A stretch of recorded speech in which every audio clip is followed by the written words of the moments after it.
had this track for 4 or 5 years, and we've been riding on it every day.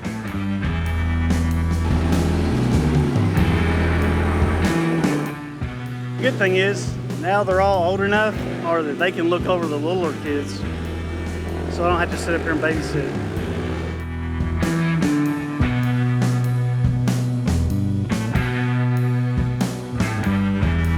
They crashed a lot.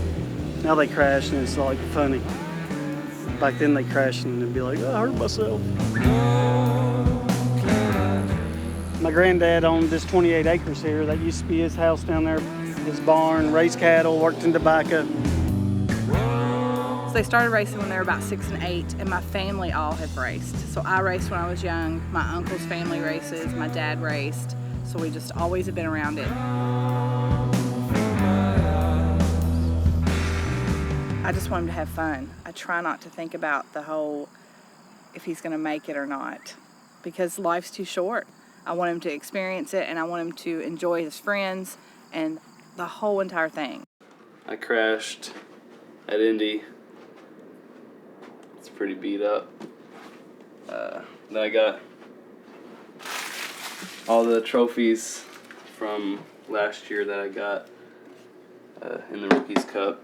Canteen that my grandpa gave me that he had in the Vietnam War. Oh, and then this is a plate that was in my collarbone last year. Right after I broke my collarbone, I won that weekend. So it was a good and bad weekend. And that t-shirt was made right after my little brother died. It's a picture of the three of us on podium at the Flat Track Nationals. Picture of him holding his Youth Dirt Tracker of the Year trophy. There's a picture of him, and then I'm right there. He's beat me. Had to stop wearing it. Couldn't put it through the washer.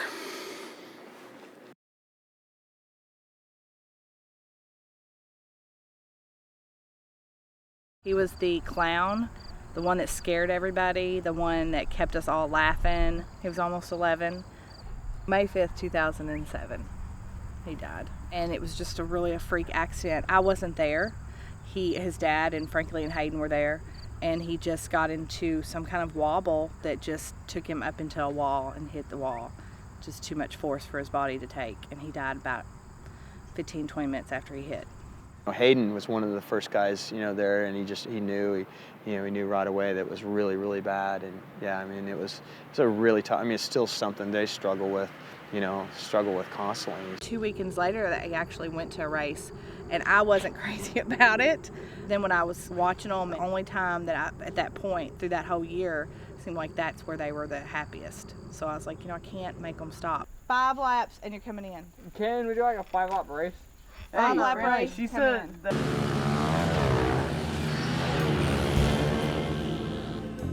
The more kids you have and the more people you have at your house, the more likely they'll stay at the house, and then you know what's going on.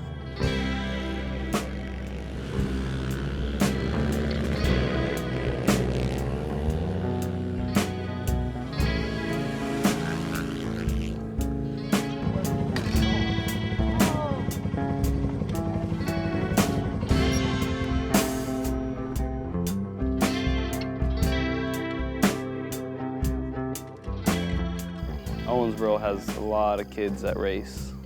Everybody always comes over to our house just because we have a track, and our parents don't really care about how dirty the house gets. Barbecue here is amazing. This is Kentucky. You don't find bad barbecue in Kentucky.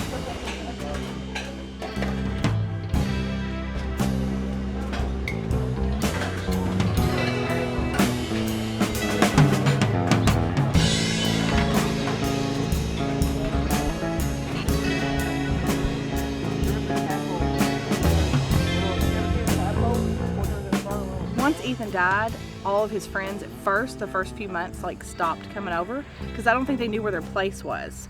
And then as we would say, you could come over, and then they came over and would realize it's not creepy, it's okay to talk about him. Let's see if you can spell 3-letter words. Like sweet. But it's harder if they weren't here. Then it'd be lonely, and Ethan wouldn't have liked that.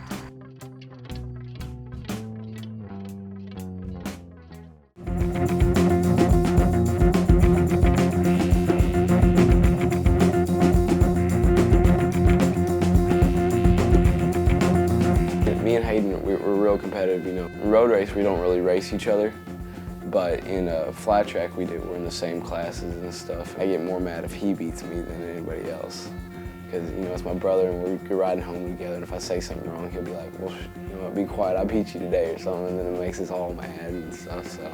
Because we ride here together, and we can push each other to go faster.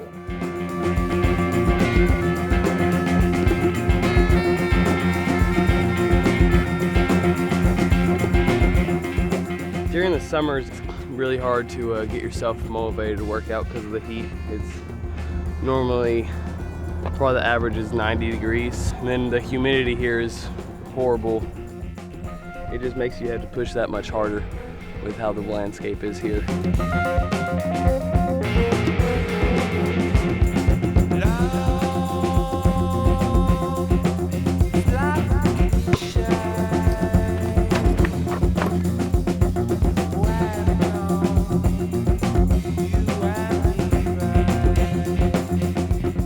I don't think any of this series actually been mentally prepared.